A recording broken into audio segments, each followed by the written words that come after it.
In this video, we will dive into the life of Marcus Aurelius, also known as the Philosopher King. In particular, I will divide this video into 4 chapters. The first one, we will discuss his early life. The second, his life as the Emperor of Rome. The third, his biggest obstacle that he overcame. And fourth, his death. So let's get right into it. Now, chapter 1 is Young Marcus. Marcus Annius Verus was born on April 26, 121 AD in Rome to a prominent family.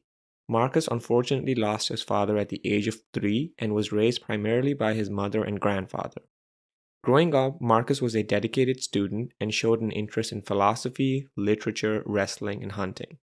He was considered by many, including the Roman emperor at the time, Hadrian, to be a serious young man. At the age of 17, as Emperor Hadrian's life came to an end, he needed to choose a successor. He decided to choose Titus Aurelius Antoninus, a Roman senator, with the condition that he had to adopt Marcus Aurelius. It is around this time that Antoninus became the father of Marcus and his name was changed to Marcus Aurelius.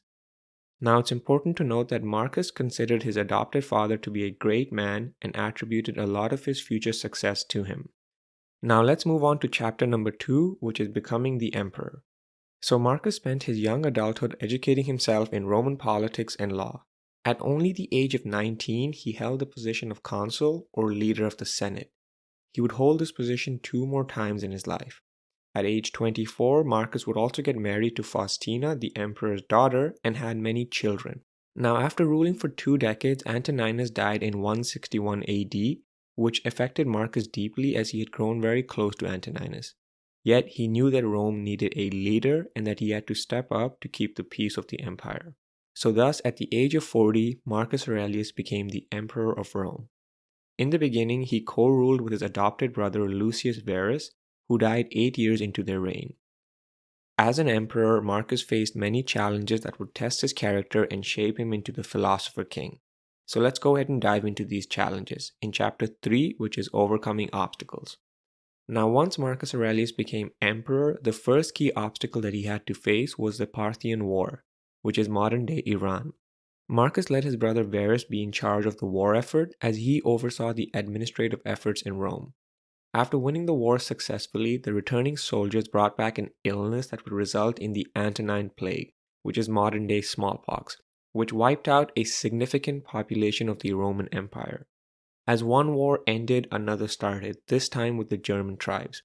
It is around here that Marcus's brother and co-emperor Verus died, and Marcus was left to defend the Roman Empire alone. After fighting back the Germanic tribes, Marcus's main general Avidius Cassius led a revolt against him and claimed that he was the emperor of Rome. This forced Marcus to regain control of Rome, although the revolt was short-lived as Avidius Cassius was murdered by his own troops. On a personal front, Marcus went through a lot of hardships too. Only 5 of his 13 kids outlived him, and he also lost his wife towards the end. So those were some of the obstacles that Marcus Aurelius had to deal with. Now let's move on to the last chapter, which is chapter 4, A Stoic's Death.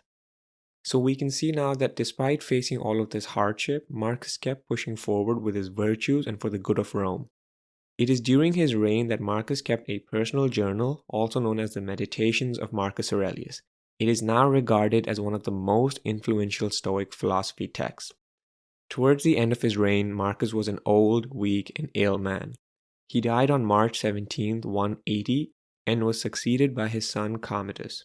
After his death, Marcus Aurelius was considered to be the last of the 5 good emperors of Rome, and is also famously known as the Philosopher King and one of ancient Rome's greatest emperors. He will forever be remembered for his wisdom and virtue. So there you have it then, that's the life of Marcus Aurelius in a nutshell. If you enjoyed it, please feel free to like and share the video. Oh, and if you're interested in watching a summary of the Meditations by Marcus Aurelius, check out our video on it. Thank you and see you in the next one.